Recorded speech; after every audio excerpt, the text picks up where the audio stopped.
તમે નકલી PMO officer જોયો હશે। અત્યાર સુધી નકલી કચેરીથી લઈને નકલી પોલીસ, નકલી અધિકારી, નકલી ટોલ નાકા, આખી મલ્ટી સ્પેશિયાલિટી હોસ્પિટલ, ક્લિનિક ચલાવતા બોગસ તબીબો પણ તમે જોયા હશે અને તેઓ પકડાયા છે। આ બધી જ ખબરો તમારા સુધી પહોંચી હશે, પરંતુ હવે આ ભાઈને પણ તમે મળી લો। આ વ્યક્તિ ઠગાઈ અને ધાંધિયાબાજીમાં પહેલા નંબરનો નીકળ્યો છે। આ તમામ ઠગોને પાછળ મૂકી દે એવો આ ગઠિયો છે। સાઉથના એક ફિલ્મની જેમ જ અમદાવાદમાં આખી નકલી કોર્ટ ઝડપાઈ ગઈ છે। આ વ્યક્તિનું નામ છે મોરિસ સેમ્યુઅલ ક્રિશ્ચિયન। મોરિસ વ્યવસાય વકીલ છે, પણ પોતાની ઓળખ જજ તરીકે દર્શાવી પોતાની જ કોર્ટ તેઓ ચલાવતો હતો, અને એ પણ અમદાવાદ સિવિલ કોર્ટની સામે જ। મોરિસ સેમ્યુઅલ ક્રિશ્ચિયન જજની જેમ જ બેસી અસલી જજની જેમ ઓર્ડરો પણ પાસ કરતો। તેને આખી એક પોતાની જ કોર્ટ ઊભી કરી નાખી। આ નકલી કોર્ટ હવે પકડાઈ ગઈ છે। વાંધાવાળી જમીનોના અનેક ઓર્ડર થતાં હવે હડકંપ મચી ગયો। નકલી પોલીસ અને અધિકારીઓ બાદ નકલી કોર્ટ પકડાતા ખળબળાટ હાલ ગુજરાતમાં મચ્યો છે। મોરિસ સેમ્યુઅલ ક્રિશ્ચિયન નામના વ્યક્તિએ નકલી ઓર્ડર આપ્યા અને આર્બિટ્રેટર બનીને અનેક ઓર્ડરો તેઓ પાસ કરી દેતો। આ સમગ્ર ઘટનાનો ભાંડો સિટી સિવિલ કોર્ટની સામે જ ફૂટ્યો છે। આ નકલી કોર્ટમાં વાંધાવાળી જમીનોના અનેક ઓર્ડર કર્યા હોવાની વાત સામે આવી। રજિસ્ટ્રારે મોરિસ સેમ્યુઅલ ક્રિશ્ચિયન સામે ફરિયાદ નોંધાવી છે। બીજી બાજુ પોલીસે ફરિયાદના આધારે તપાસ શરૂ કરી છે। સેમ્યુઅલ જ્યારે કોર્ટ પહોંચ્યો ત્યારે ખિસ્સામાં હાથ, ઇનશર્ટ અને એટિકેટમાં ચાલતો જોવા મળ્યો। ત્યારે આ દ્રશ્યો જોયા બાદ ખબર નથી પડતી કે આ આરોપી છે કે પછી રોલા મારવા આવતો कोई एक व्यक्ति। आरोपी है, उसका नाम है मोरिस सैमुअल क्रिश्चियन। ये जो है इसने पीएचडी कर रखा है एलएलबी वो लॉ के अंदर, और एलएलबी भी कर रखा है। उससे पहले इसने इंजीनियरिंग किया है, और ये साबरमती का रहने वाला है ओरिजिनली। इसके जो पेरेंट्स है वो मदर है वो गोवा से है, और जो फादर है वो उसने बताया उस हिसाब से राजस्थान का रहने वाला है। और ये पिछले कुछ टाइम से आर्बिट्रेशन का काम कर रहा है। किस तरह से पकड़ा गया है, क्या पूरा मामला है? कुछ ऐसे लोग भी सामने आए जो भोग बना रहे इसके अंदर, जिन्हें इनके साथ ये चीटिंग की गई, उसके बाद ये पूरा मामला कैसे सामने आया? ये जो मामला है इसके अंदर कल जो यहाँ पे सिटी सिविल कोर्ट है वहाँ से जो रजिस्ट्रार है उन्होंने हमारे पास एफआईआर दर्ज करवाई है। जो ठाकुर बाबूजी छनाजी का जो मैटर है उससे रिलेटेड उन्होंने एफआईआर दर्ज करवाई है। तो पहले भी ये चला रहा था, बोले तो पूरी क्या थी सर? हाँ, इसके अंदर ऐसा मैटर है कि जो जमीन है वो कलेक्टर की जमीन है, और उसके अंदर इनके बीच कलेक्टर और जो पार्टी है उसके बीच में कुछ डिस्प्यूट चल रहा था।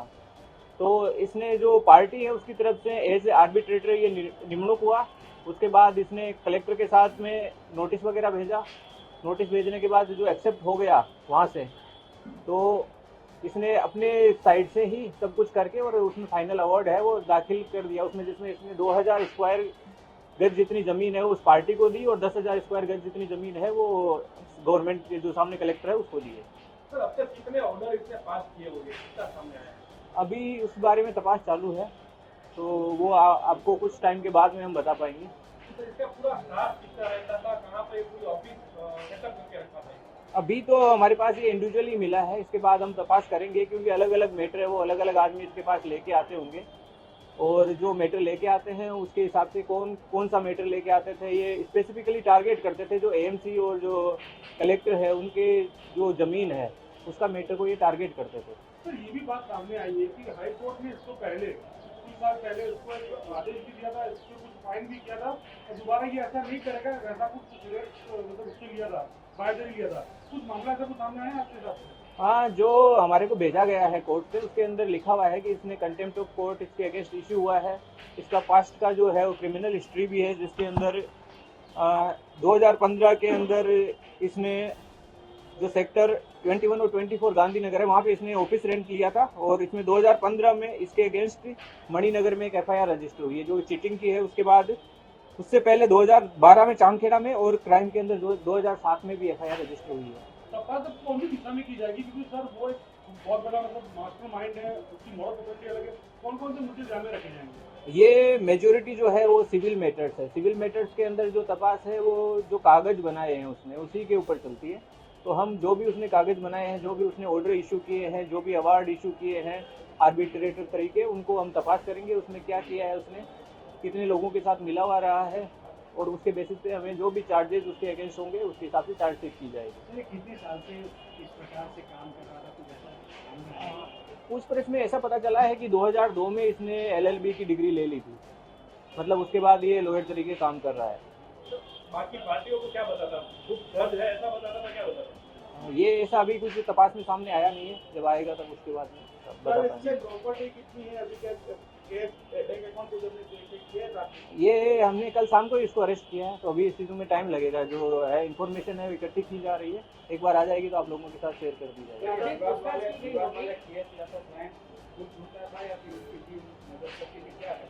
नॉर्मली सिविल मैटर्स में ऐसा होता है कि जो एग्रीव्ड पार्टी होती है वो ढूंढ रही होती है कोई एडवोकेट उसको मिल जाए जो उसको सपोर्ट करे, जो उसके केस को चलाए और उसको न्याय दिलाए। तो लोग सजेस्ट भी कर देते हैं, कई बार एक्टिवली भी परस्यू किया जाता है। इस केस में कैसे होता था वो हम तपास कर रहे हैं। ये लोगों को आर्बिट्रेटर तरीके ही अपनी पहचान बताता था और बोलता था कि मैं आर्बिट्रेशन करवा दूँ। वो यही बता रहा है कि मैं आर्बिट्रेटर तरीके जो इंडियन काउंसिल फॉर आर्बिट्रेशन है उसका मैं मेंबर हूँ, और मैंने आर्बिट्रेटर तरीके ही ये काम किए हैं जो भी काम किए हैं। सर, जो केस दर्ज हुआ है उसका फैसला या जो भी उसने उस वक्त हुक्म पास किया था वो कब किया था, और कोर्ट को इस बात का जब पता चला कि उसने पूरा फ्रॉड किया हुआ है या उसको सत्ता नहीं होने के बावजूद उसने फैसले सुनाए?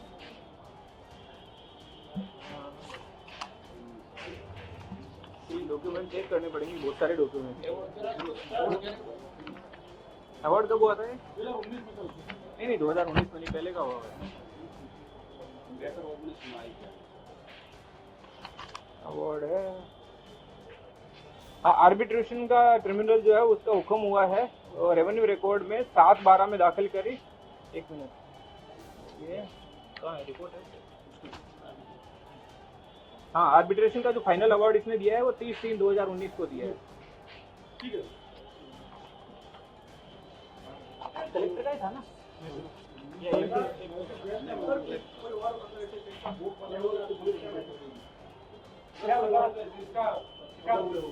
हाँ, कोई भी जो है ऐसा लगता है मोस्टली इसके अंदर इसने जो टारगेट किया है गवर्नमेंट को ही टारगेट किया है, तो भोग भंडार मिलने वाले चांसेस कम है। पर अगर कोई प्राइवेट आदमी के साथ कहीं कुछ किया है इसने तो हमारे से संपर्क करे और हमारे को जो डॉक्यूमेंट वगैरह है वो सबमिट करवाए। हम जो उसके अकॉर्डिंग उचित कार्रवाई होगी वो हम करेंगे।